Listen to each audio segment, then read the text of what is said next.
Hey guys, and welcome to Ardent Sports. And today I'm talking about the Manager of the Year award. That is the next award going out for the MLB, BBWAA.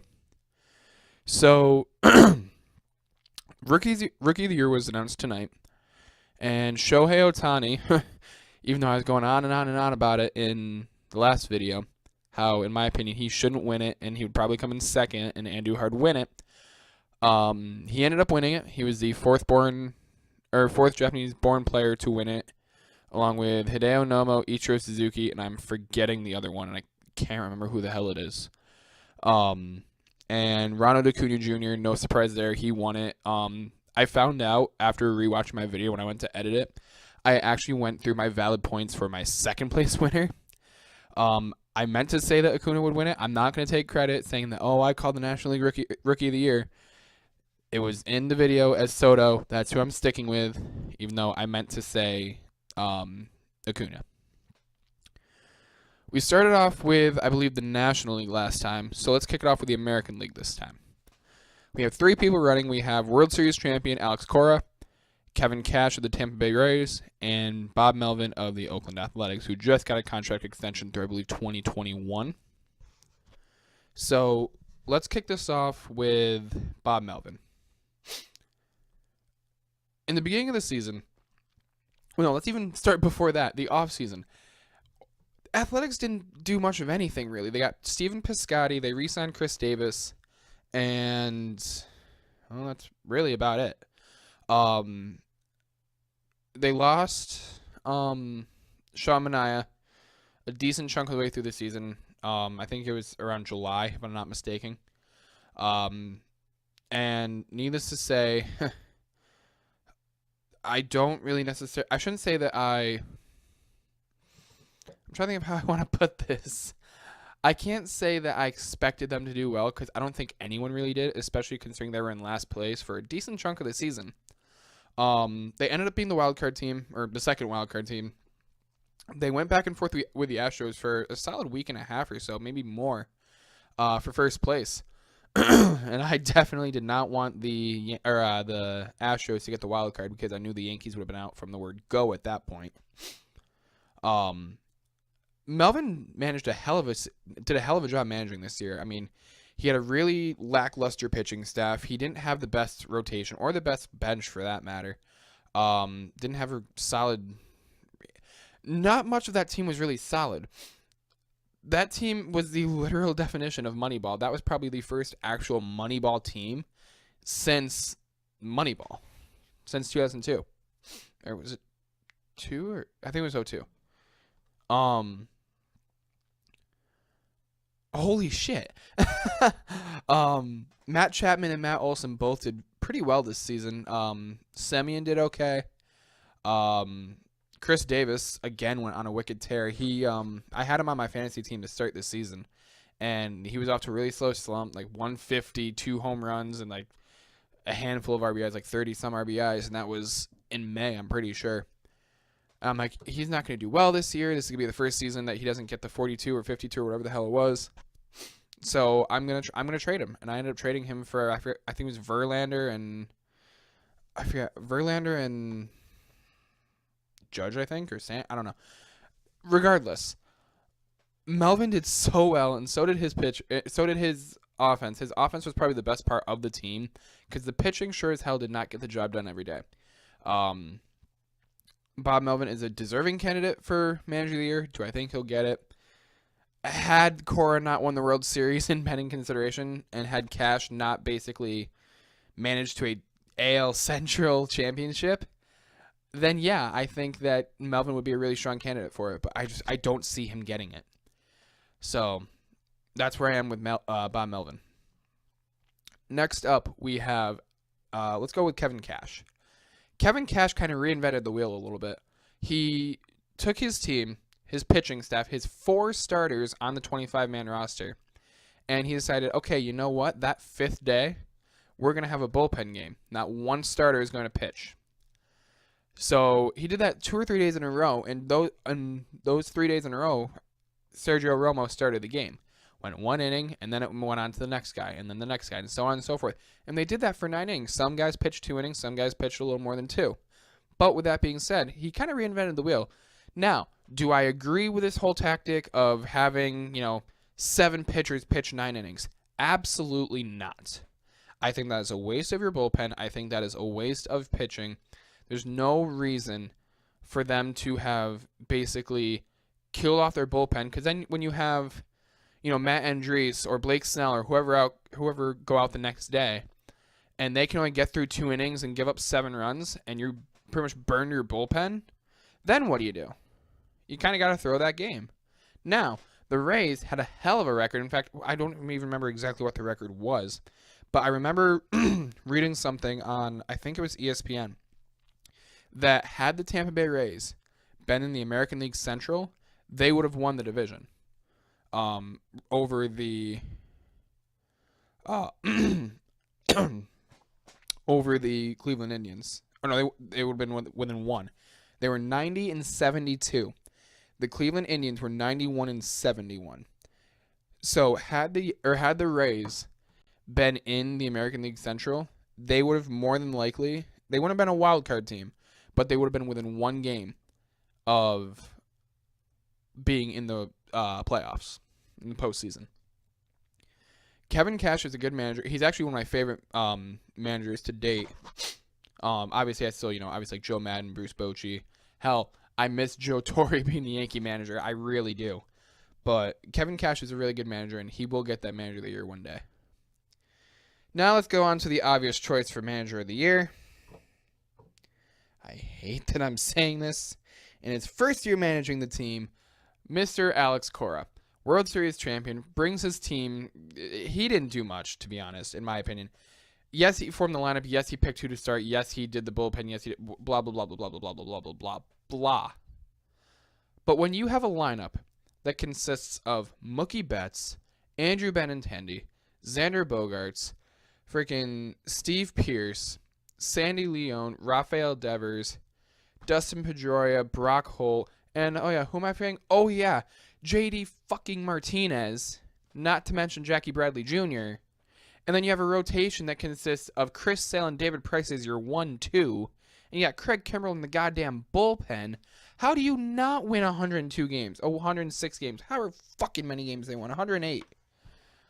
How do you not do that? So obviously they're going to win when you have a stellar 1-9.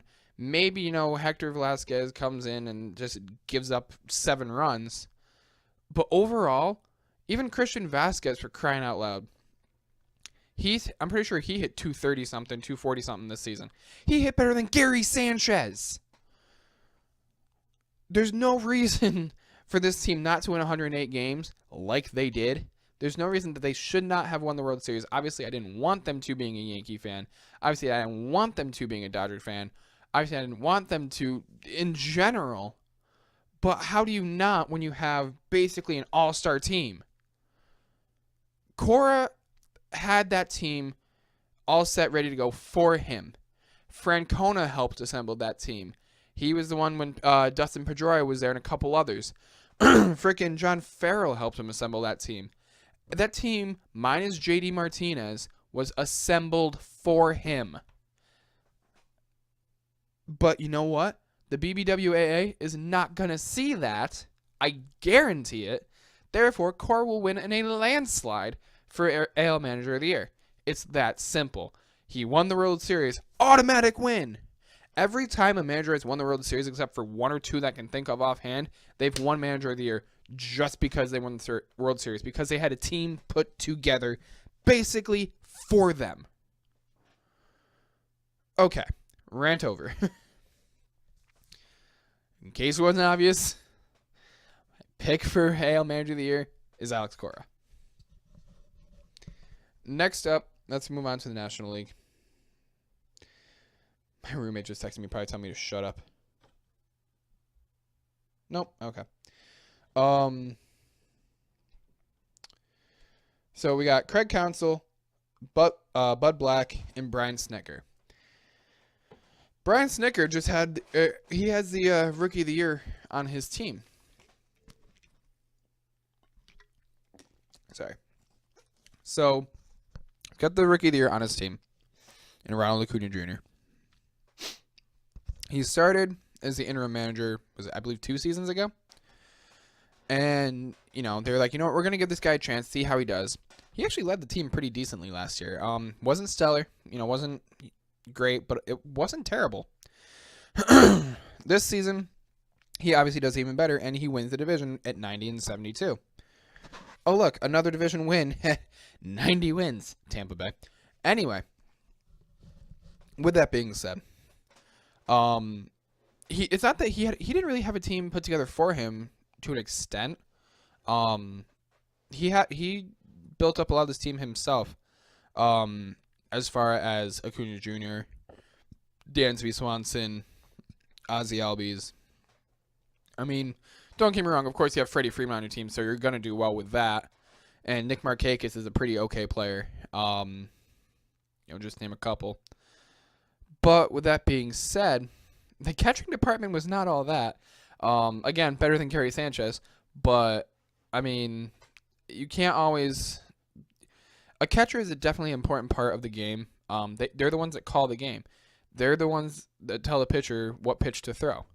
So, Julio Terrion and Mike Foltynewicz, they did great this season. But I don't know. I don't know what to make of the about the Braves. Not just for this season, but for seasons to come. I can't say for certain that Snitker is the best manager in the National League this past year. I can't say that he was. We'll come back to that. Let's move on to Bud Black of the Colorado Rockies. So a few seasons ago, he managed the Padres, and they were the incredible deficit that they still are now. They were the obsolete worst of the league. They weren't the worst in the league this year. That went to the Baltimore Orioles, who decided to go 47-1-15, while the Padres went 56-96. So, anyway, Bud Black, he's never been a bad manager. He's never been a bad manager, but he just hasn't had the best team. So I guess you could argue that that's a bad manager because a good manager should know how to work a team, even if it's a major league team full of AA players. I get that. But at the same time, you can't always blame... The manager can't go up and swing the bat or pitch the ball for them. The players still need to be able to play the game themselves, no matter where they are in the lineup, no matter where they are in the rotation, no matter if you're the closer or the long reliever, no matter if you're the star shortstop or the bench catcher. You should be able to go out there and win games.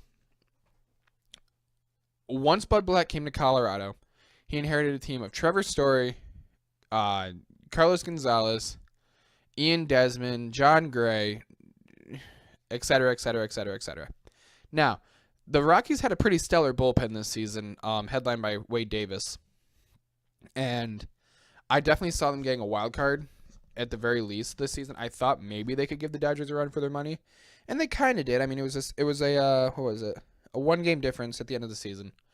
The Rockies had it on lock for a while, and I don't know. But Bud Black is definitely... Same thing with Kevin Cash. He's one of my favorite managers. Do I see him winning Manager of the Year? No. But at the same time, I wouldn't be surprised if he ended up winning in an upset. So, but I'm going to say that Manager of the Year goes to Craig Counsell. Craig Counsell took the Brewers from a borderline last place team to what was it? It was 2 wins away from the World Series. Granted, yes, he had Lo Cain, Mike Moustakas, Jonathan Scope, and Christian Yelich, along with the guys he already had, such as Eric Thames and Ryan Braun. However, Thames was benched, and in fact, I don't even think he was on the playoff roster in the championship series. With that being said, he also had Gio Gonzalez, Josh Hader, and a few other guys that were... Stellar doesn't even begin to explain what they were. However, I'm not going to say that he had this team built for him, but I am going to say that the players he had definitely helped. I feel like if it were Dave Robertson consideration, then he would have been Manager of the Year for sure. Craig Counsell is my obvious pick for a few different reasons. For one, he brought that team up from nothing and made it into a favorite team for many, many people. And I'm not talking for a bandwagon perspective, but I'm talking like a favorite. Like, a lot of people had them winning the World Series coming into September, and a lot of people had them winning the World Series coming into the postseason. But I don't know. The Brewers were my favorite to win the World Series, even with my Yankees and my Dodgers in it. I thought the Brewers had that on lock. I thought they were set. I thought they were good to go. No worries, no questions asked. And then the bets kind of started to fall apart. I'm like, what the hell's happening? So overall, I'm pretty content with who the nominees were for Manager of the Year from both ends. I don't know that I completely agree with Kevin Cash. And I don't know that I completely agree with Bud Black. I feel like there were managers more deserving, at least of the nomination. I thought Gabe Kapler might have been able to potentially get a nod, considering the fact that until the last month and a half or so of the season, his team was in and out of first place almost the whole time. I thought Tony Lovello of the Arizona Diamondbacks might have gotten a nod. And I thought Aaron Boone might have been able to get a nod, but I guess not. So my picks for Manager of the Year, once again, are Alex Cora and Craig Counsell. Let me know what you guys think in the comments below. Be sure to like, comment, subscribe, share, hit that notification bell. It is the #1 way to help the channel. Download Storyfire. Progress is being made on getting on there. It's not a definite yet, but progress is being made. And watch out for the next video, which is going to be what's the next award? I totally forgot what the next award is. Shit. I think it might be Cy Young. I think Cy Young is the next one. So be on the watch out for that, and be on the watch out for my NFL Week 11 predictions. And I'll be talking to you guys later. Peace. I'm out.